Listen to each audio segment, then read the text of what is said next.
Good morning, guys. Good morning.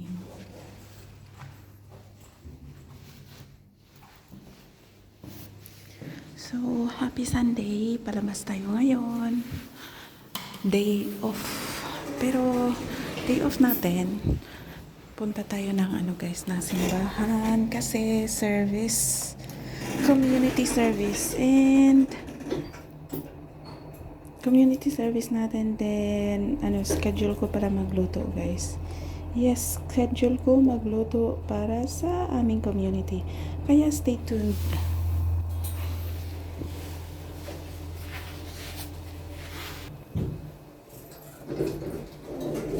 Okay, dito na tayo sa ground.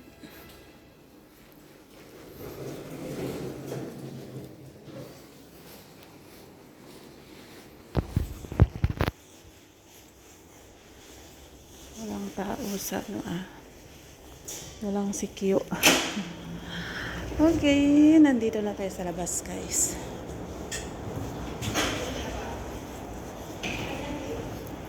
So, welcome guys. Welcome sa aking channel. If you are new, please consider subscribing and hit that notification bell so you'll be notified whenever I uploaded a new video. And if you do like any of my videos, please do share it to your any social media platform or to your YouTube community.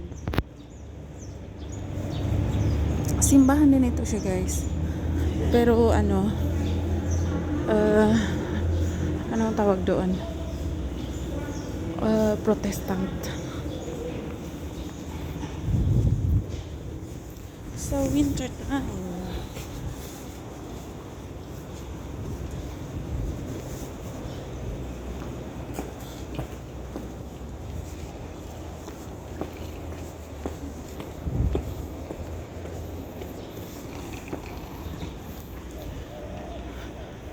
Super early pa, guys. Maraming tumatakbo ngayon.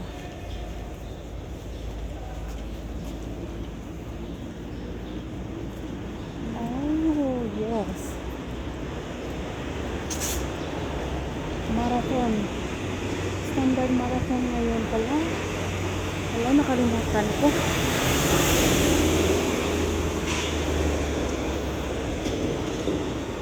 Hindi ako naka-join. Anyway, busy din ako, guys, sa aming community. Kaya, here you go.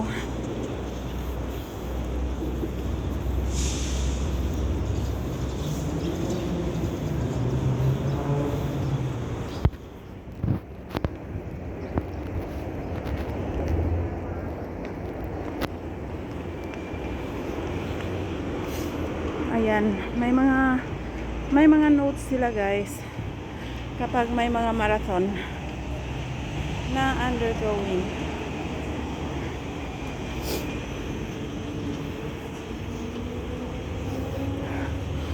(42 km) yan, guys. So, matatapos mo mga around 6 hours. Yes. 42 km. Yung limit time nila is 6 hours. Pero, may iba na matatapos nila like 3 hours, 4 hours. Then, pag hindi mo natapos, may mga sasakyan or mga service na pipick up sa'yo sa kalsada.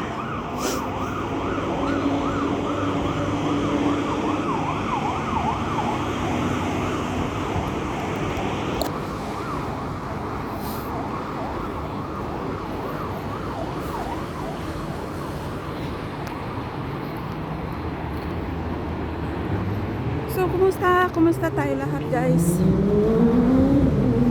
Bilang isang OFW dito sa Hong Kong. Wow. Bilang OFW dito sa Hong Kong, ano siya, guys? Exciting, challenging, and hindi mo rin mamiss yung Pilipinas kasi para siyang Pilipinas din, lalo na kapag dito ka sa city nakatira. Except lang pag doon sa mga bukid-bukid kasi nga maano siya, guys, mingaw ba ug tuwa sa bukid, yung tinatawag nilang new territory.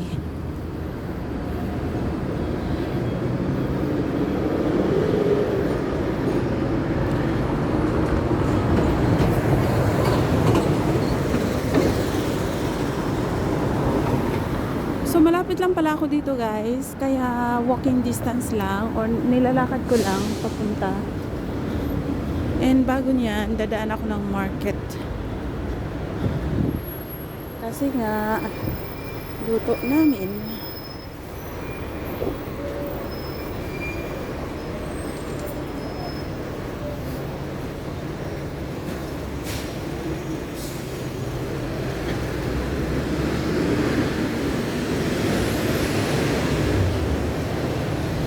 So, naalala pala ninyo yung sunog, yung type of fire. Yung scaffolding nila guys is parang ganito. Mga kawayan-kawayan, parang ganyan ba? Pero, may net silang nilagay, which is flammable. Yung net is protection yun sana sa mga falling debris or mga objects. Para sa mga pedestrian, kaya lang ano yun, yung flammable, highly flammable or low quality yung ginamit nila sa ano, sa anong tawag doon, sa net.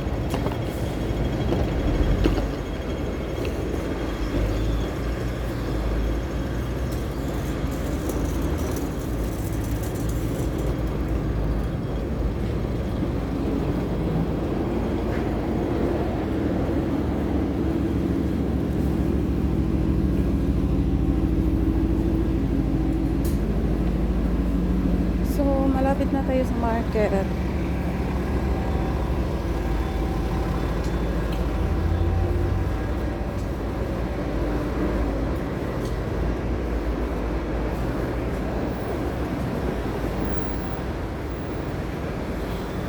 Balik tayo guys, balik tayo sa ano, sa topic natin bilang isang OFW dito sa Hong Kong.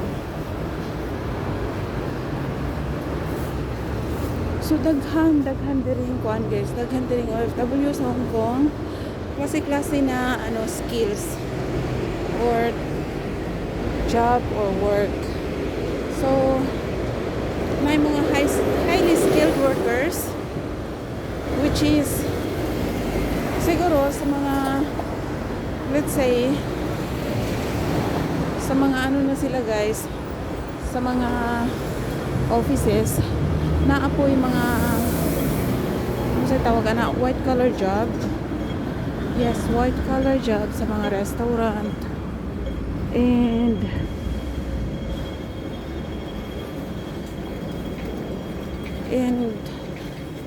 kay ang visa guys is lain-lain mong good. Dili ka pwede mo trabaho og, let's say, driver ang imong gi-applyan or ang imong visa. So dili ka po pwede mo trabaho as coach sa tennis or sa mga extra na kuan guys, kay bawal. Pwede kang takon og pulis. Kausan! So naabot na tag meat shop. So talitag karni kay magluto ta.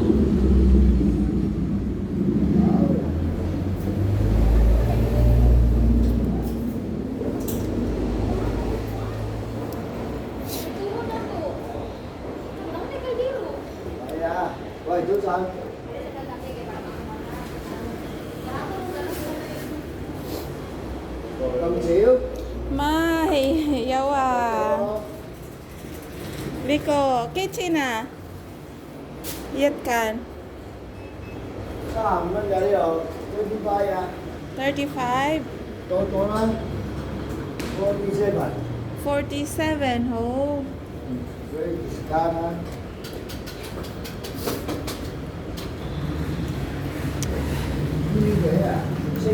60? And take the skin. Yes.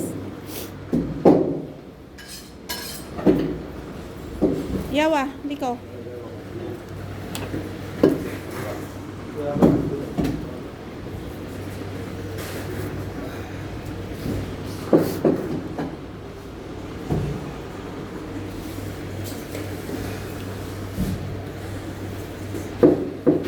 Yes.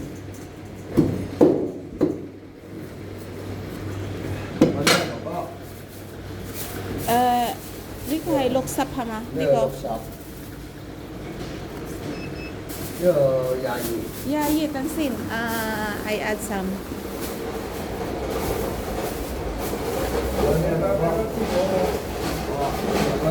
Yeah, yeah. Dito.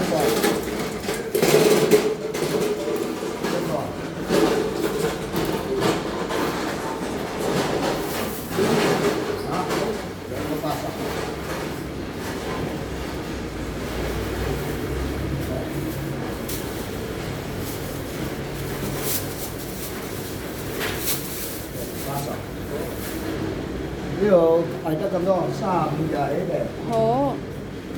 Lúc sắp sạm cao. Hổ.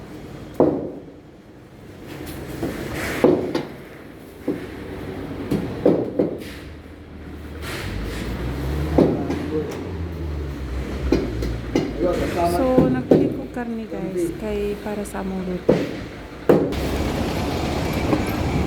So, nakabili na tayo guys.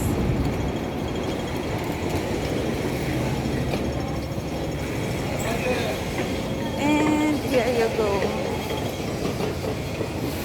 Akyat tayo ng simbahan.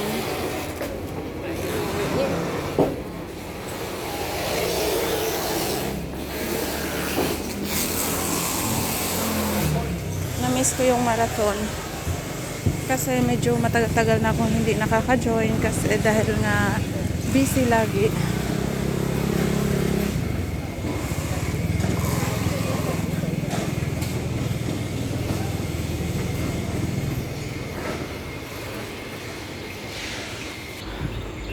So di ana ta guys. Pero dito ko maagi sa Pikas sa main gate.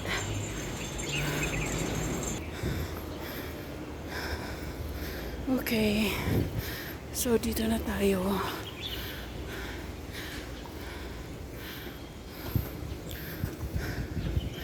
Thank you guys.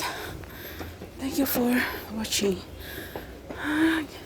Gihangos ko, gihangos. So, kani among room.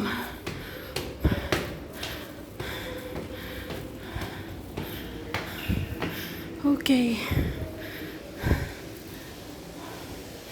Wala pa'y tao. Na di ay kay abli namang suga. Hello! Good morning! Hi, good morning! So, among kusina guys. So, di ana ta. Thank you for watching.